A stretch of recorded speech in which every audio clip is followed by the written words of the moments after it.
Sir Rahul को बोल दीजिए वो लिंक्स या वीडियो शेयर कर दिया करें, उससे फॉलो अप करना पड़ता है कई बार। Bank reconciliation statement. Bank reconciliation statement क्या होता है? जब भी आप देखोगे तो आपकी बुक्स में बैंक अकाउंट आप ओपन करके रखते हो। सपोज दैट आपका बैंक अकाउंट का बैलेंस जो शो कर रहा है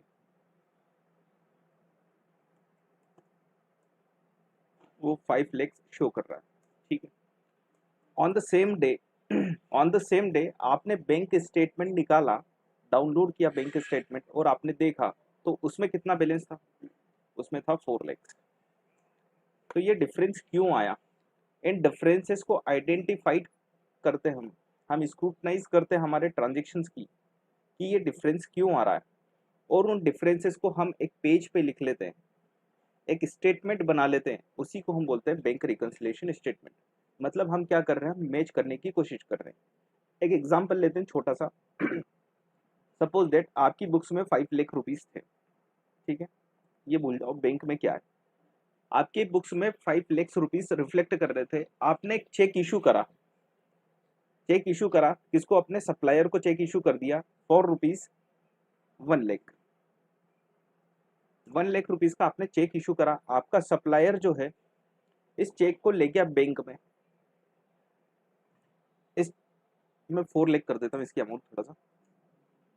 तो 4 लाख का चेक आपका जो है सप्लायर बैंक लेके चला गया। उसकी उसकी बैंक ने हमारी बैंक से कांटेक्ट किया, क्लियरिंग हाउस से कांटेक्ट किया और चेक क्लियर करवाने की कोशिश कर रहा है। लेकिन इसी बीच जो चेक है वो हो जाता है बाउंस। क्या हो जाता है? बाउंस हो जाता है। तो ये बाउंस जो हो गया वो क्यों हुआ? हमारे अकाउंट में तो कितना था? 5 लाख रुपीज का बैलेंस था। लेकिन हो सकता है बैंक अकाउंट में बैलेंस कितना हो? 3 लाख रुपीज। तो हम क्या करेंगे? हमारी बुक्स में तो 5 लाख था इसलिए हमने चेक इशू कर दिया। लेकिन ये जब चेक लेकर हमारा सप्लायर चला गया इन कैश करवाने के लिए तो उसका इन कैश नहीं हो पाया, चेक बाउंस हो गया। बैंक ने पेमेंट करने से मना कर दिया। क्यों मना करा? बैंक ये बोल रही है कि कस्टमर के अकाउंट में, हमारे जो अकाउंट होल्डर के अकाउंट में केवल और केवल 3 लाख रुपीज है। तो क्या बैंक गलती कर रहा है या हम गलती कर रहे हैं? ये डिफरेंसेस क्यों आ रहा है? हम बोल रहे हैं कि हमारे बैंक अकाउंट में 5 लाख रुपए हैं, वहीं बैंक बोल रहा है कि इस अकाउंट होल्डर के अकाउंट में कितने हैं? 3 लाख रुपीज है। हम बैंक के स्टेटमेंट देख रहे हैं उसमें 3 लाख रुपए, हमारी बैंक अकाउंट में कितना आ रहा है? अभी भी 5 लाख दिखा रहा है। तो ये डिफरेंसेस क्यों है? इस डिफरेंसेस का अब हम एनालिसिस करेंगे। तो क्या क्या हो सकता है? दो चीजें हो सकती है। या तो गलती हो सकती है किसी एक पार्टी की, या फिर गलती नहीं है लेकिन टाइम डिफरेंस है, टाइम गैप है। सपोज दैट कि मैंने क्या करा, मैंने कैश मिला था मुझे। क्या मिला था मुझे? मुझे कैश मिला था किसी अकाउंट रिसीवेबल से, ठीक है ना, या डेटर से। और मैंने गलती से क्या कर दिया? मैंने गलती से बैंक अकाउंट को डेबिट कर दिया। कितने रुपए से? 2 लाख रुपीज से। तो बताओ मेरा बैंक अकाउंट 2 लाख रुपए से ज्यादा आ रहा है ना? यस। तो ये हो गई एरर कि हमने क्या कर दी? गलती कर दी। कभी कभी बैंक वालों से भी गलतियां हो जाती है। बैंक वालों ने क्या करा, हमारा जो अकाउंट है वो किस नाम से है? हमारा अकाउंट सपोज दैट अमन नाम से है। लेकिन सेम अकाउंट उस बैंक में एक और पर्सन का है जिस उसका नाम भी अमन है। लेकिन उसके नाम के आगे अमन एंड एसोसिएशन लिखा था। लेकिन बैंक वालों को हुआ कंफ्यूजन और उन्होंने क्या कर दिया, अमन एसोसिएशन से डिडक्ट करने के बजाय हमारे अकाउंट से डिडक्ट कर दिया। कितना? 2 लाख रुपीज। तो बताइए रॉन्ग एंट्री के कारण हमारा बैंक बैलेंस कम हो गया ना? बैंक की गलती के कारण क्या हुआ? बैलेंस कम हो गया। अगर ये गलती ना करती तो बैलेंस कितना होता? बैलेंस होता 5 लाख रुपीज। ये तो हो गई एरर की बात। अब एक चीज होती है टाइम डिफरेंस। टाइम डिफरेंस क्या? कि हमारे बुक्स में कितना बैलेंस है? 5 लाख रुपीज है। हमने एक चेक इशू करा। हमने एक चेक इशू करा 2 लाख रुपीज का। किसको इशू करा? हमारे सप्लायर को इशू करा। ठीक है। तो हमने क्या एंट्री करी, जैसे ही हम ये चेक इशू कर देते हैं हम क्या एंट्री पास करते हैं, हम एंट्री पास करते हैं supplier account debit to bank. ये हमने अकाउंटिंग एंट्री पास कर दी, कितने अमाउंट से, 2 लाख रुपीज से। ठीक है, तो इससे क्या हो गया, मेरा बैलेंस कम हो गया क्या, अब मेरा बैलेंस कितना हो गया, 3 लाख आ गया कितना आ गया, 3 लाख। चलिए अब बैंक बैलेंस में देख रहा हूँ तो बैंक में बैलेंस अभी भी कितना शो कर रहा है, अभी भी 5 लाख रुपीज शो कर रहा है। मैंने बैंक स्टेटमेंट डाउनलोड किया तो उसमें बैलेंस कितना था, 5 लाख था। ऐसा क्यों हुआ कि हमारी बुक्स 3 लाख दिखा रही है और बैंक स्टेटमेंट में कितना आ रहा है, 5 लाख आ रहा है। ये इसको बोलते हैं हम टाइम डिफरेंस। देखो हमने सप्लायर को तो पेमेंट कर दिया, मतलब उसको तो चेक दे दिया, लेकिन सप्लायर ने अभी तक हो सकता है कि चेक ही प्रेजेंट ना किया हो। तो हमने जब उसको चेक दिया तब हमने अपना बैंक अकाउंट क्या कर दिया, डिक्रीज कर दिया, अपना बैंक बैलेंस अपनी बुक्स में डिक्रीज कर दिया, लेकिन एक्चुअल में अभी बैंक बैलेंस जो है वो डिक्रीज नहीं हुआ है। ठीक है, चलिए ये इसका बैकग्राउंड था। और क्या टाइम डिफरेंसेस आ सकते हैं, हमें चेक रिसीव्ड हुआ, हमें चेक रिसीव्ड हुआ, तो जैसे ही हमें चेक रिसीव्ड होता है हम क्या एंट्री पास कर लेते हैं, bank account debit to debtors. हमने क्या करा, चेक रिसीव्ड हुआ तो हमने अपना बैंक बैलेंस बढ़ा दिया, हमने अपना बैंक बैलेंस बढ़ा दिया, लेकिन अभी तक हमने ये चेक डिपॉजिट नहीं करा। तो देखिए क्या बैंक में एंट्री हो चुकी है क्या, बैंक में कोई एंट्री नहीं हुई है। एंट्री तो हमारे यहाँ पे हुई है केवल, बैंक में एंट्री कब होगी, जब हम इसको क्या करेंगे, इस चेक को डिपॉजिट करेंगे बैंक में फॉर द कलेक्शन, और बैंक उसको कलेक्ट करेगी। जब वो कलेक्ट कर लेती है तो उसकी एंट्री वो कर लेती है। इट मीन्स हमारे यहाँ पर हमारी बुक्स में और बैंक की बुक्स में डिफरेंस आएगा। यस, अब देखिए आपने बहुत बार देखा होगा कि, बहुत बार क्या हमेशा ही होता है कि आपका जो बैंक अकाउंट है, आपका जो बैंक अकाउंट है वो कैसा बैलेंस रखता है, वो डेबिट, जनरली डेबिट बैलेंस रखता है। अगर आपके बैंक अकाउंट का सपोज डेट आपका अकाउंट जो है वो HDFC में है, तो आपने HDFC अकाउंट ओपन किया, आप लेजर बना रहे हो, तो आपने क्या करा, बैलेंस निकाला, क्लोजिंग बैलेंस निकाला, बाय बैलेंस CD, ये आ रहा है 1 लाख रुपीज। ठीक है, ये बैलेंस कैसा बैलेंस है, ये डेबिट बैलेंस है। ये हमारी बुक्स में कैसा बैलेंस शो कर रहा है, ये हमारी बुक्स है, in the books of company.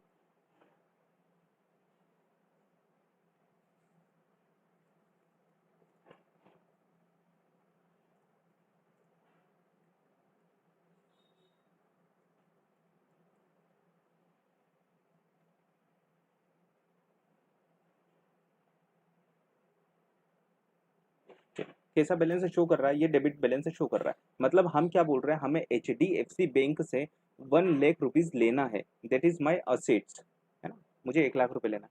तो सेम बैंक भी तो हमारा अकाउंट मेंटेन करती होगी, तो बैंक क्या बोल रही होगी उस पॉइंट ऑफ व्यू टाइम पे, बैंक बोल रही होगी, अब हम बैंक की बुक्स में करेंगे, in the books of bank.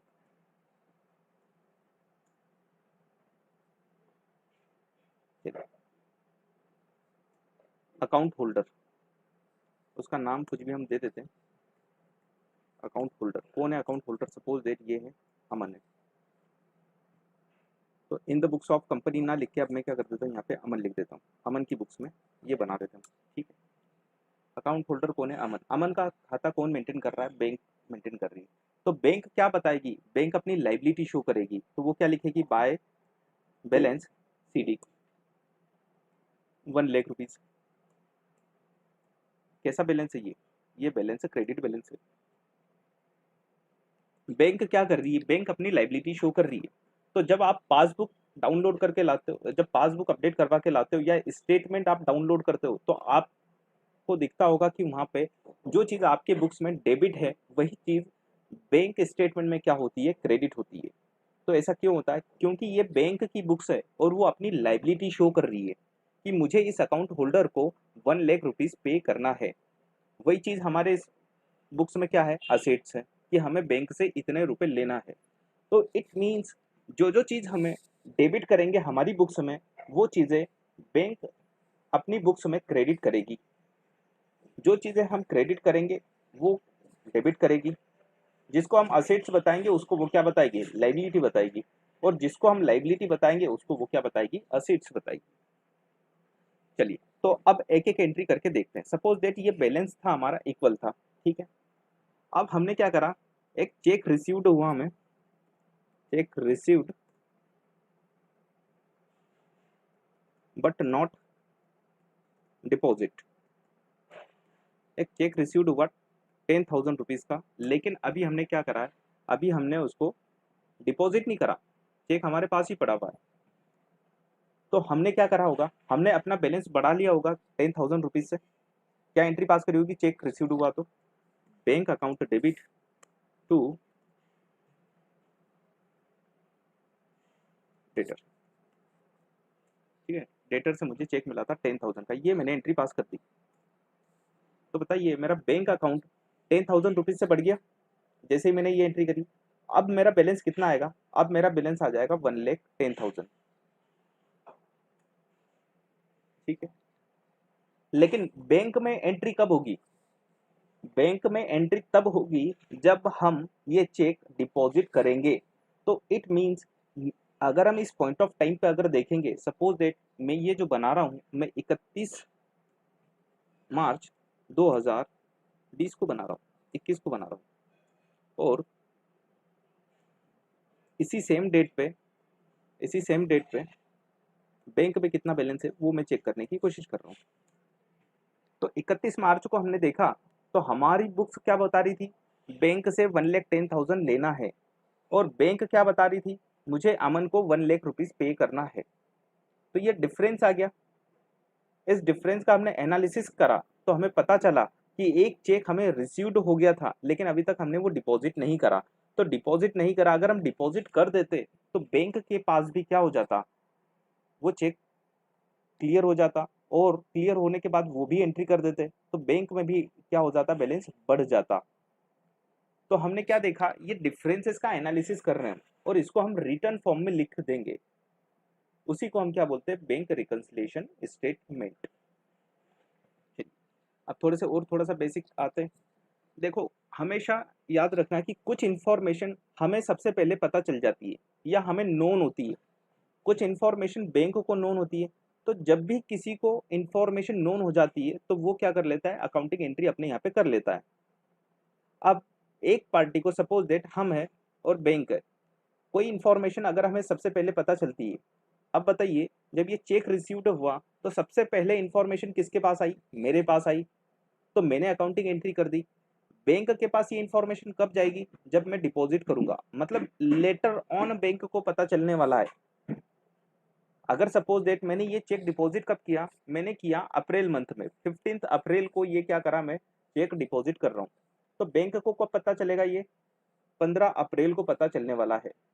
15 अप्रैल को क्लियर भी हो गया चेक, तो बैंक एंट्री किस दिन करेगी, 15 तारीख को। तो इस बीच में हमारे बैलेंसेस में क्या है, डिफरेंसेस है, और इसी डिफरेंसेस को हम क्या कर रहे हैं, रिकंसाइल कर रहे हैं। हम देखना चाहते हैं कि कोई गलती तो नहीं है, हम स्क्रूटनी कर रहे हैं, क्या कोई गलती तो नहीं हो गई, ये बैलेंस मैच क्यों नहीं कर रहा। तो हमने क्या करा, एनालिसिस करा। तो हमें पता चला कि एक चेक हमें मिला था और उसकी एंट्री हमने कर दी थी। अगर हम उसकी एंट्री नहीं करते, अगर उसकी एंट्री हम नहीं करते तो हमारा बैलेंस भी क्या होता, बैंक के बैलेंस के बराबर होता। अगर हम ये 10,000 रुपये इसमें से माइनस कर देते हैं तो हमारा बैलेंस भी क्या हो जाता, बैंक के बैलेंस के बराबर मैच हो जाता। यही स्टेटमेंट में हम क्या करते हैं, रिप्रेजेंटेशन देने की कोशिश करते हैं। तो चलिए हम इस कॉन्सेप्ट को और बेटर तरीके से समझते हैं एक क्वेश्चन के फॉर्म में।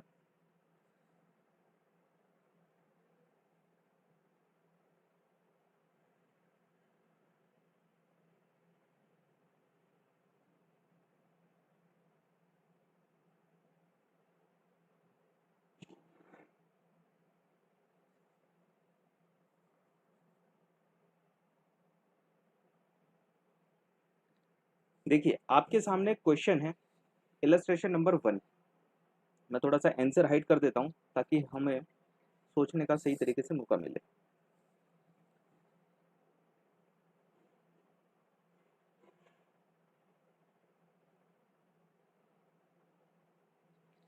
From the following particular, Mr. Vinod prepared the bank reconciliation statement as on 31st March 2017.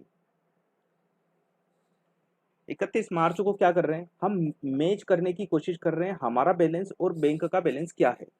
अभी हमारी बुक्स में कितना बैलेंस आ रहा है, 50,000 का बैलेंस आ रहा है। क्या लिखा हुआ है terminology, bank balance as per cash book. यहाँ कैश बुक क्यों लिखा हुआ है, देखिए जब हम कैश बुक बनाते हैं तो ट्रिपल कॉलम कैश बुक बनती है हमारे यहाँ पे अकाउंट्स में। तो जब कैश बुक में एक कॉलम होता है, बैंक का कॉलम होता है, एक कैश का भी होता है, तो ये किस में बनाते हैं हम, ट्रिपल कॉलम कैश बुक बनाते हैं, तो उसमें कॉलम कैश बैंक बुक का भी है। तो हम क्या बोलेंगे सिंपली, बैंक बैलेंस किसमें शो कर रहा है, कैश बुक में। तो ये कैश बुक वाली कैश बुक मत समझ लेना, अगर अल्टीमेट इसका इंटरप्रिटेशन किया जाए इस ट्रिपल कॉलम कैश बुक का, तो ये बैंक बुक होती है। क्या होती है ये, बैंक बुक। तो बैंक बुक के हिसाब से आपका बैलेंस क्या है, 50,000, ठीक है, ये आपकी बुक्स में।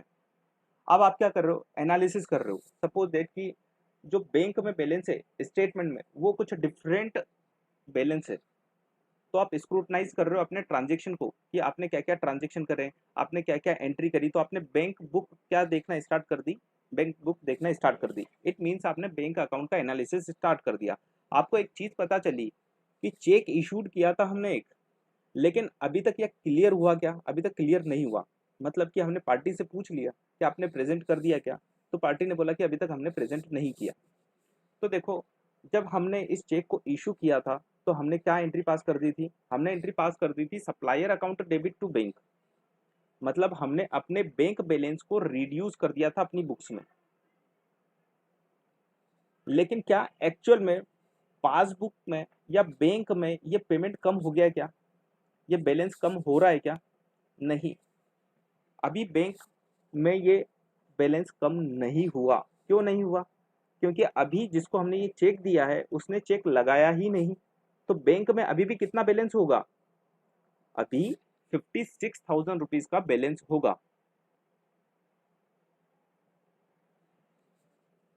Next, the bank had directly collected a dividend of rupees 8,000 and credited to the bank account but was not entered in the cash book. एक डिविडेंड हमें मिल गया, कहाँ पे मिल गया, सीधे बैंक अकाउंट में आ गया, लेकिन उसकी एंट्री हमने नहीं करी। मतलब बैंक ने इसकी एंट्री कर दी, तो बैंक ने क्या करा होगा, हमारा बैलेंस बढ़ा दिया होगा। हमारा बैलेंस बैंक वालों ने तो बढ़ा दिया क्योंकि उसने एंट्री कर दी है, लेकिन हमने एंट्री नहीं करी, इसलिए हमारा बैलेंस अभी बढ़ा हुआ है क्या हमारी बुक्स में, नहीं बढ़ा हुआ। तो हम क्या कर लेंगे, हमारा बैलेंस बढ़ा देंगे। तो कितना हो जाएगा हमारा बैलेंस, 56,000 प्लस 8,000, 56 प्लस 8,000 ये हो गया 64,000, ठीक है। Bank charges of rupees 400 were not entered in the cash book। Bank ने क्या लगाया, बैंक चार्जेस लगा दिया। तो बैंक ने एंट्री कर दी, बैंक ने एंट्री कर दी तो उन्होंने क्या करा, हमारा बैलेंस कम कर दिया। लेकिन हमने अभी अपनी बुक्स में बैलेंस कम नहीं करा, तो हम भी कर देते हैं। अगर हम भी ये बैलेंस कम कर देते तो हमारा बैलेंस कितना होता, 64,000 माइनस 400, तो हमारा बैलेंस होता 63,600। A cheque for 6,000 deposited but not collected by bank. एक चेक हमने क्या करा, डिपॉजिट करा, लेकिन अभी तक वो कलेक्ट नहीं हुआ है। तो देखिए सबसे पहले ट्रांजेक्शन समझना चाहिए। चेक हम डिपॉजिट कब करते हैं, जब हमें रिसीव्ड होता है। रिसीव्ड के समय आपने क्या करा, एक एंट्री पास करी होगी, bank account debit to customer या डेटर या अकाउंट रिसीवेबल ना, जिससे भी आपको ये चेक मिला। इट मीन्स आपने बैंक अकाउंट को डेबिट कर दिया। बैंक अकाउंट डेबिट कर दिया मतलब आपने अपना बैंक बढ़ा दिया, बैंक बैलेंस बढ़ा दिया। कहाँ बढ़ा दिया, आपने अपनी बुक्स में बढ़ाया। लेकिन क्या ये हमारे बैंक अकाउंट में ये बैलेंस बढ़ गया क्या, नहीं बढ़ा। कब बढ़ेगा, जब वो बैंक वाले एंट्री करेंगे। बैंक वाले एंट्री कब करोगे, जब आप ये चेक कहाँ पे ले जाओगे, बैंक वालों के पास ले जाओगे और बैंक वाले इसको क्या करेंगे, क्लियर कर देंगे, तब जाके आपका अकाउंट बैंक में बढ़ जाएगा। तो अब ये डिफरेंस आ रहा है, तो हम क्या करेंगे अब, तो हम बताना चाहते हैं कि अगर हम ये चेक की एंट्री नहीं करते तो हमारा बैलेंस कितना होता, -6000 कर दो इसको, तो हमारा बैलेंस भी बैंक के बैलेंस के बराबर होता, तो 57,600 हमारा बैलेंस होता।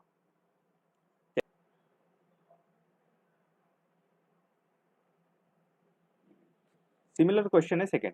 अब आते हैं थर्ड क्वेश्चन पे। थर्ड क्वेश्चन में क्या बोल रहा है, the bank passbook of messrs brothers and company show a balance of 45,000 on 31 मई 2017। ये किसकी बात कर रहा है, ये पासबुक की बात कर रहा है।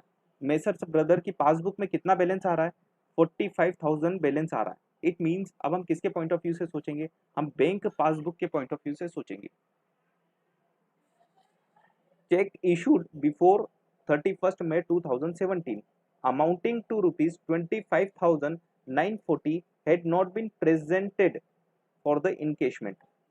देखो क्या हुआ कि जो अकाउंट होल्डर है, अकाउंट होल्डर ने क्या करा, एक चेक इशू करा हुआ है, लेकिन अभी तक वो क्लियर नहीं हुआ, इन कैश नहीं हुआ। कब तक नहीं हुआ, देखो हम किस दिन का देख रहे हैं, हम 31 मई को दोनों मैच कर रहे हैं। किसको मैच कर रहे हैं, हमारे हमारे बैंक अकाउंट को किससे मैच कर रहे हैं, हमारा बैंक अकाउंट मीन्स कि बैंक के स्टेटमेंट में जो बैलेंस आ रहा है उसको किससे मैच करने की कोशिश कर रहे हैं, क्लाइंट कैश ने जो अपनी कैश बुक्स में कैश बुक, अब सिंपल क्या बोलेंगे हम, कैश बुक तो ज्यादा समझ में आता है, तो कैश बुक से हम क्या मैच करना चाह रहे हैं, बैंक स्टेटमेंट मैच करना चाह रहे हैं। ठीक है, दोनों का कंपेयर कर रहे हैं, 31 मई को कर रहे हैं। चेक इशूड किया तो क्लाइंट ने क्या करा होगा, क्लाइंट ने अपनी कैश बुक कम कर ली क्या, ये सर चेक इशू किया यस तो माइनस कर, है ना, तो उसने अपना बैलेंस कम कर दिया, लेकिन अभी बैंक में बैलेंस कम हुआ है क्या, नहीं सर, नहीं हुआ है। तो ठीक है, अब बैंक का बैलेंस कम कर देते हैं, क्योंकि अभी हम किसके पॉइंट ऑफ व्यू से सोच रहे हैं, पासबुक के पॉइंट ऑफ व्यू से। तो हम अभी कैसे शो कर रहे हैं, अब इसको हम क्या करेंगे, हम इसको लेस कर देंगे, क्योंकि क्लाइंट की बुक्स अभी क्या बोल रही होगी, अभी क्लाइंट्स की बुक्स में बैलेंस आ रहा होगा 45,000 माइनस 25,940। अभी क्लाइंट की जो बुक्स है उसमें बैलेंस आ रहा होगा 19,060 रुपीज। तो हमने भी क्या कर दिया, इसको माइनस कर दिया और बैलेंस किसके इक्वल लिया है, क्लाइंट के बुक्स के हिसाब से लिया है। चलिए second, two cheque of rupees 3,900 and 2,350 were deposited into the bank on 31st May, but the bank gave the credit for the same in the June 2017। क्या करा, चेक डिपॉजिट किया, कब किया हमने चेक डिपॉजिट, 31st मई को, लेकिन वो clear कब हो रहा है, जून में क्लियर हो रहा है। तो जब ये चेक हमें मिला होगा तब हमने क्या एंट्री पास करी होगी, हमने अपना बैंक बैलेंस बढ़ा दिया होगा, लेकिन अभी बैंक में बैलेंस बढ़ा है क्या, 31 मई को, नो सर, 31 मई को तो बैंक जून में में बैलेंस क्लियर, नहीं बढ़ा हुआ। तो अब हम किसके पॉइंट ऑफ व्यू से सोच रहे हैं, लेकिन पासबुक के पॉइंट ऑफ व्यू से। तो पासबुक में भी अगर ये बैलेंस बढ़ जाता तो कितना बैलेंस हो जाता, तो अगर ये पासबुक में बढ़ जाता तो 3900 प्लस 2350 प्लस 19,060 रुपीज, तो बैलेंस हो जाता 25,310, 25,310 रुपीज। ठीक है, there was an also a debit in the passbook, कितना पासबुक में डेबिट है, 2,500।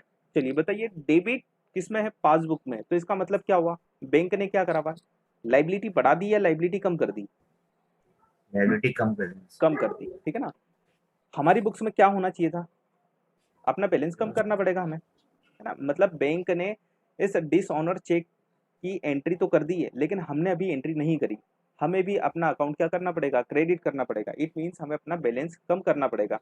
तो अपने फायदे में। लेकिन अभी हम किसके पॉइंट ऑफ व्यू से सोच रहे हैं, हम पासबुक के पॉइंट ऑफ व्यू से सोच रहे हैं, मतलब क्लाइंट ने तो अभी कोई एंट्री नहीं करी, लेकिन बैंक ने कर दी है। अगर ये बैंक ने एंट्री नहीं करी होती तो क्या बैलेंस होता, तो हम क्या करेंगे, अब यहाँ पे इसको बैलेंस बढ़ा देंगे वापस से, बैंक ने बैलेंस कम कर दिया है, अगर बैंक इस बैलेंस को वापस बढ़ा देगी तो कितना बैलेंस आएगा, दैट इज योर आंसर। ठीक है, चलिए यहाँ पे भी देख लेते हैं आंसर वन बाई वन। 27,810, आपको इस प्लस माइनस में नहीं जाना है, जस्ट अप्लाइड करो, क्योंकि अब आ रहा है ओवरड्राफ्ट वाला question. On 31st March 2017, Rakesh had on overdraft of rupees 8,000 as show by his cash book. उसकी कैश बुक कितना शो कर रही है? ओवरड्राफ्ट शो कर रही है। ओवरड्राफ्ट का मतलब क्या हो गया? हमारी बुक्स में क्या है? डेबिट बैलेंस है या credit balance? Ma'am sir credit balance credit balance, क्योंकि लाइबिलिटी का बैलेंस कैसा होता है? Debit. क्रेडिट बैलेंस होता है, ठीक है। हमारी लाइबिलिटी कितनी है? 8,000। अब ये ट्रांजेक्शन का एनालिसिस किया, ठीक है ना। ऑब्वियसली हम ये क्यों कर रहे हैं कि बैंक में जो है कुछ डिफरेंट बैलेंस आ रहा है। अब cheque amounting to ₹2,000 had been paid in by him but were not collected by bank. वापस से समझना इस लाइन का इंटरप्रिटेशन, क्या बोलना चाह रही है लाइन, ये कोई समझा पाएगा इस लाइन का इंटरप्रिटेशन क्या हो रहा है कि ट्रांजेक्शन क्या हुआ होगा?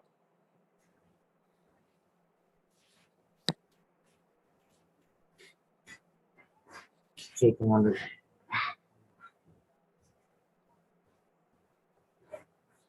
सर मैंने चेक डिपॉजिट किया थर्ड पार्टी के लिए बैंक हाँ हाँ हाँ बोलिए। नहीं आप बोलिए सॉरी बोलिए बोलिए कोई भी एक बोलिए। सर मैंने चेक बैंक में डिपॉजिट किया बट सर बैंक जो है अभी हमारे अकाउंट में क्रेडिट नहीं कर रहा है। अच्छा ठीक है, आपका भी सही है, लेकिन मैंने आपसे ट्रांजेक्शन पूछा, ये तो आपने ट्रांजेक्शन नहीं बताया, ये आपने उसकी प्रोसेस बता दी कि ये आगे हो गया। देखो ट्रांजेक्शन क्या हुआ होगा यहाँ पे, मुझे चेक मिला होगा तभी मैं डिपॉजिट करने जाऊंगा, ठीक है। राइट सर तो मुझे चेक मिला होगा तो मैंने क्या एंट्री पास करी होगी? मैंने एंट्री पास कर दी bank account debit to debtors, ठीक है। डेटर्स से मुझे चेक मिला 2,000 का, ये एंट्री मैंने बैंक अकाउंट को मेरे यहाँ पे डेबिट कर दिया। लेकिन आप देखोगे तो बैंक अकाउंट आपका अभी भी कितना आ रहा है? 8,000 क्रेडिट आ रहा है। इट मीन्स ये Right. 2,000 की एंट्री करने से पहले मेरा बैलेंस क्या होगा? 8,000 ओवरड्राफ्ट में 10,000। कितना होगा? 10,000 का लाइबिलिटी होगा मेरा इससे पहले। राइट सर तो देखो हमने क्या करा, एक चेक मिला मुझे, और चेक मिला है ना, एक कस्टमर से मिला चेक, जैसे ही मिलता है मैं एंट्री कर देता हूँ, और मैंने अपनी लाइबिलिटी कम कर दी, मैंने बैंक अकाउंट डेबिट कर दिया और मैंने अपनी लाइबिलिटी कम कर दी 2,000 से। अब ये चेक में ले गया कहाँ पे? बैंक में ले गया, और बैंक के हाथ में दे दिया, मैंने बोला ये लो आपके 2,000 रुपये, मैं आपको पेड कर रहा हूँ। यहाँ पे डिपॉजिट वर्ड इसीलिए नहीं आया क्योंकि हमारी लाइबिलिटी चल रही है, अदरवाइज क्या लिखा होता है यहाँ पे? डिपॉजिटेड, ठीक है ना। तो जब आपके ऊपर कोई लाइबिलिटी चल रही है तो आप क्या बोलोगे? मैं डिपॉजिट नहीं कर रहा हूँ, मैं आपको पे कर रहा हूँ। तो ठीक है आपने बैंक, ठीक है ना, बैंक मैनेजर के हाथ में दे दिए कि ये लो 2,000 रुपये का चेक और मेरी अब लाइबिलिटी कम कर दो। मैं तो करके आ गया अपनी बुक्स में लाइबिलिटी कम, आप अकाउंट्स में भी कर दो, मतलब कि बैंक स्टेटमेंट में भी कर दो। तो बैंक ने लेकिन अभी तक कलेक्ट नहीं किया, तो अभी तक उसने एंट्री नहीं करी है ना। मतलब एक्चुअल में लाइबिलिटी कम हो गई क्या? एक्चुअल में लाइबिलिटी अभी कम नहीं हुई है, क्योंकि जब तक बैंक कलेक्ट नहीं करेगी तो बैंक ये नहीं बोलेगी जब तक कि मेरे पैसे आ गए, है ना, मेरे पैसे आ गए। कब आएंगे उसके पैसे? जब वो कलेक्ट कर लेगी। तो बैंक ने तो कोई एंट्री करी नहीं है इसकी, हमने एंट्री कर दी थी, लाइबिलिटी अपने यहाँ कम करके आ गए, तो अब लाइबिलिटी को क्या कर देंगे? वापस से बढ़ा देंगे। तो अब हमारी लाइबिलिटी कितनी निकलेगी? 10,000, 10,000 ठीक है। Next, he issued a check of ₹800 which were not presented to the bank for a payment। क्या हुआ? एक चेक इशू करा है हमने, कितने रुपए का? 800 रुपीज का, which were not presented to the bank for payment. हमने अपने सप्लायर को चेक इशू किया, लेकिन सप्लायर ने अभी तक उसको इनकेश नहीं करवाया, मतलब कि प्रेजेंट नहीं करा पेमेंट के लिए। तो जैसे ही हमने इशू करा था, हमने क्या एंट्री पास करी होगी? हमने एंट्री पास करी होगी supplier account debit to bank, मतलब हमने अल्टीमेटली बैंक को क्रेडिट कर दिया। देखो बैंक को क्रेडिट करना मतलब हमने अपनी लाइबिलिटी बढ़ा दी या कम कर दी? अभी लाइबिलिटी चल रही क्योंकि, तो 800 का जैसे मैंने चेक इशू किया, क्या मैंने लाइबिलिटी बढ़ा दी क्या अपनी? नो सर बेटा बढ़ा दी ना हमने, क्रेडिट किया। देखो एंट्री क्या करी? Supplier yes yes account debit to bank, मतलब हमने अपनी लाइबिलिटी को इंक्रीज कर दिया। लेकिन एक्चुअल में लाइबिलिटी इंक्रीज हुई क्या? अभी बैंक ने पेमेंट कर दिया क्या हमारे क्लाइंट को, सॉरी हमारे सप्लायर को? अभी नहीं करा। तो हमने लाइबिलिटी बढ़ा दी है, बैंक ने नहीं बढ़ाई है अभी। तो हम क्या करेंगे? इस लाइबिलिटी को कम कर देंगे। तो अब क्या करेंगे? 10,000 माइनस 800, ठीक है। तो लाइबिलिटी कितनी हो गई अब हमारी? 9,200, ठीक है। Next, the debit in the passbook of ₹60 and 100 for the bank charges. मतलब बैंक ने दो चीज़ों के लिए डेबिट किया, एक तो इंटरेस्ट के लिए और एक बैंक चार्जेस के लिए। तो अल्टीमेटली 160 रुपीज़ से क्या कर रही है, बैंक डेबिट कर रही है। बैंक डेबिट कर रही है, लेकिन ये एंट्री हमने नहीं करी है। अगर हम इसकी एंट्री कर देते तो क्या हमारी लाइबिलिटी और बढ़ जाती? एंट्री करते तो लायबिलिटी कम होती है। बढ़ जाती ना, बैंक चार्जेस तो पे करना है ना हमें। मतलब बैंक हमसे क्या मांग रही है, हमसे 160 रुपीज़ मांग रही है, हमारे बैंक अकाउंट में तो कुछ भी नहीं है, नेगेटिव चल रहा है, तो लाइबिलिटी और सर और बढ़ जाएगी लायबिलिटी ना। अकॉर्डिंग टू अगर हम लायबिलिटी ये बढ़ जाती एंट्री कर देते तो क्या एंट्री पास होती, बैंक चार्जेस अकाउंट डेबिट 160 ले लो, दोनों को बैंक चार्जेस ही मान लो, 160 rupees bank charges debit to bank account. तो आपका बैंक अकाउंट क्या हो गया, 160 से क्रेडिट हो जाता अगर आप एंट्री पास कर देते। तो हमें क्या करना पड़ेगा, यहाँ पे अपनी लाइबिलिटी बढ़ाना होगी। तो हमारी नेट लाइबिलिटी कितनी होगी टोटल, ओवरड्राफ्ट 168 तो रुपीज है। Liability 9360 rupees is your liability, है ना। यही बैलेंस किस में होना चाहिए, हमारे बैंक स्टेटमेंट में एज ए ओवरड्राफ्ट शो करना चाहिए। तो वहां पे कैसा बैलेंस दिखना चाहिए बैंक स्टेटमेंट, डेबिट बैलेंस या credit balance? Debit balance bank में सर डेबिट बैलेंस बैंक में क्या दिखना चाहिए, बैंक स्टेटमेंट में क्या दिखना चाहिए, डेबिट बैलेंस दिखना चाहिए। क्योंकि डेबिट बैंक क्या बोल रही है, मुझे इस अकाउंट होल्डर से लेना है, लेना है मतलब मेरी असेट्स, और असेट्स होती है डेबिट। Debit balance. ठीक, चलिए इस तो नेक्स्ट क्वेश्चन है हमारा question number 5th। It is again on the bank overdraft. मैं थोड़ी सी स्क्रीन बिग कर देता हूँ।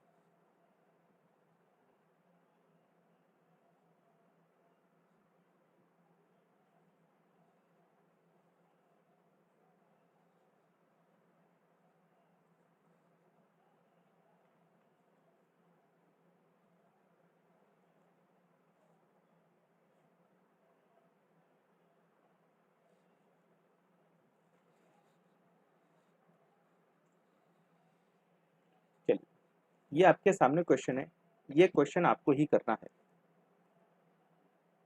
मैं समझा देता हूँ कि क्या बोल रहा है ये question. On the 31st March 2017 the bank column of the cash book of Agarwal traders show a credit balance. ये हमारी कैश बुक में बता रहा है कितना बैलेंस है, 1,18,100 ओवरड्राफ्ट दिखा रहा है। इट मीन्स ये क्रेडिट बैलेंस दिखा रहा है। On the examining the cash book and the bank statement it was found that, ये इनको स्क्रूटनी करने पे पता चलता है। चलिए इस क्वेश्चन को अब आप ट्राई करिए, नोटबुक में ट्राई करिए। कॉन्सेप्ट आपका असेट्स और लाइबिलिटी होना चाहिए।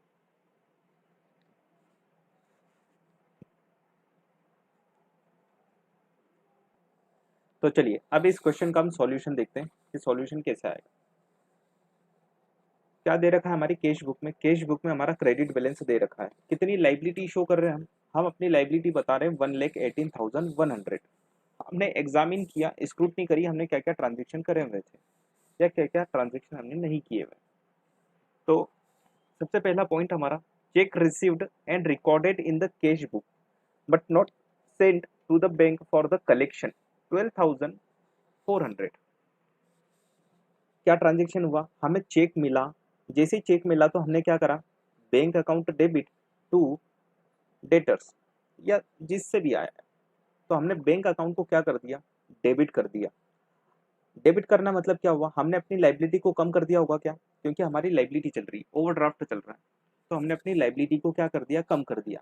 लेकिन एक्चुअल में बैंक स्टेटमेंट में इसका इफेक्ट गया होगा क्या, इसका इफेक्ट नहीं गया, क्योंकि बैंक में अभी ये चेक क्लियर नहीं हुआ है, तो बैंक को तो पैसा मिला नहीं है। मतलब बैंक हमसे अभी भी ज़्यादा मांग रही होगी, कितना ज़्यादा मांग रही होगी, हम बता रहे थे 1,18,100 देना है, तो हम क्या करेंगे, इसको ऐड कर देंगे और हम भी किसके बराबर आ जाएंगे, अब बैंक स्टेटमेंट के बराबर आ जाएंगे। तो ऐड कर दीजिए आप इसको, कितना आ जाएगा, कैलकुलेटर ऑन रखिए सबके। 1,18,100 प्लस 12,400, यहाँ तक क्या, यहाँ तक सभी सही कर रहे थे, ये वाला इफेक्ट सभी सही कर रहे थे क्या? Right sir. चलिए नेक्स्ट वाला देखते हैं। पेमेंट रिसीव्ड हुआ हमें कस्टमर से डायरेक्टली, देखो यहाँ हो सकता है यहाँ गड़बड़ी हो गई हो। पेमेंट रिसीव्ड हुआ कहाँ पे, डायरेक्टली बैंक में रिसीव्ड हो गया, but not entry was made in the cash book. हमें पता नहीं था, हमने एंट्री कर नहीं पाए। अगर हम भी एंट्री कर लेते तो हम क्या करते हैं एंट्री, हम करते हैं entry bank account debit to customer, तो बैंक को डेबिट कर देते, मतलब हम अपने बुक्स में लाइबिलिटी कम कर देते। क्या एक्चुअल में लाइबिलिटी कम हो गई क्या? बैंक के पास पैसे पहुंच गए ना, कितने Yes, पैसे sir. पहुंच गए, तो बैंक ने अपनी लाइबिलिटी कम कर दी है, चलो हम भी अपनी लाइबिलिटी कम कर देते हैं। अगर हम भी इसकी एंट्री कर देते तो क्या इम्पैक्ट होता, हमारी लाइबिलिटी कम हो जाती है। अभी हमारी लाइबिलिटी कितनी आ रही है, 1,30,500 माइनस Right. 27,300, तो हमारी अब लाइबिलिटी कितनी आती, 1,03,200। बस अब थर्ड नंबर वाले पॉइंट में यहाँ पे ट्विस्ट है। हमने चेक इशू किया for ₹1,75,200 not presented for the payment, मतलब इसकी एंट्री हो चुकी है क्या? कैश बुक में तो हो चुके हैं, बैंक में यस, नहीं। कैश बुक में एंट्री क्या हुई है, कैश बुक में एंट्री हुई है supplier account debit to bank, मतलब हमने क्या करा हुआ है, बैंक को क्रेडिट कर दिया है, मतलब हमने अपनी लाइबिलिटी कितने से बढ़ा दी है, 1,75,200 से। लेकिन अभी एक्चुअल में लाइबिलिटी कितनी आ रही है आपके सेकंड पॉइंट तक, 1,03,200। मतलब आपके पास पहले असेट्स होगी, कुछ ना कुछ पैसा होगा बैंक में, अदरवाइज लाइबिलिटी कितनी आना चाहिए थी, 1,75,200 आना चाहिए थी ना, राइट सर। लाइबिलिटी कम आ रही है। तो इसका मतलब क्या हुआ, अगर हम यहाँ पे 1,75,200 को माइनस कर देंगे तो हमारा 72,000 नेगेटिव आ रहा है, नेगेटिव आ रहा है, इट मीन्स ये क्या हो गई आपकी असेट्स है, क्या है, असेट्स है। मतलब आपके जेब में थे 72,000, आपके कैश बुक में कितना था, 72,000 बैलेंस था, आपने चेक इशू कर दिया 1,75,200 का, तो आपका बैलेंस कैसा हो गया, नेगेटिव हो गया। कितना नेगेटिव हो गया, 1,03,800। अभी Yes, हमने sir. पॉइंट 2 में निकाला ना 1,03,800, वो कैसे आया होगा, हमने चेक इशू करा था। अगर आपके जेब अकाउंट में 72,000 का क्या है बैलेंस है, और आप उसमें से 1,75,200 का चेक इशू कर रहे हो, ऐसा हो सकता है क्या? आपके जेब में कितने हैं, 72,000, और आप इशू कितना कर रहे हो चेक, 1,75,200, ऐसा हो सकता है क्या? Is it possible? Yes. Yes it is possible. हम बैंक ओवरड्राफ्ट की फैसिलिटी यूज कर रहे हैं ना, तो हमने क्या बोला, हमने बोला कि हमारे यहाँ 72 थे, हमने जैसे ये चेक इशू करा तो हमने अपनी लाइबिलिटी क्रिएट कर ली, क्या कर ली, हमें 72,000 तो बैंक से लेना थे, लेकिन हमने फिर क्या करा, 1,75,200 का चेक इशू कर दिया। तो अब बताओ, अब मुझे लेने की जगह अब देना पड़ जाएगा ना, 72,000 प्लस 1,75,200, तो नेट जो आएगा 1,03,200 आएगा। कितना आएगा, मतलब इतनी लाइबिलिटी हमने क्रिएट कर ली थी पॉइंट नंबर 2 तक, आपका आंसर आ रहा था 1,03,200। चलिए ये क्लियर हो गया पॉइंट। 1,75,200 को हम क्या करेंगे, हम अपनी लाइबिलिटी से अब असेट्स में कन्वर्ट हो गए। अब आपकी असेट्स कितनी है, 72,000। 72,000 अब देखते हैं, बैंक ने चार्जेस लगा दिए, इंटरेस्ट चार्ज कर दिया, कितना, 8,800, तो बैंक में तो बैलेंस कम हो गया। अगर हम भी ये एंट्री कर लेते तो 72 से कहाँ आ जाते, 72,000 माइनस कर दो 8,800, तो हमारा बैलेंस क्या हो जाता, 63,200। Got it.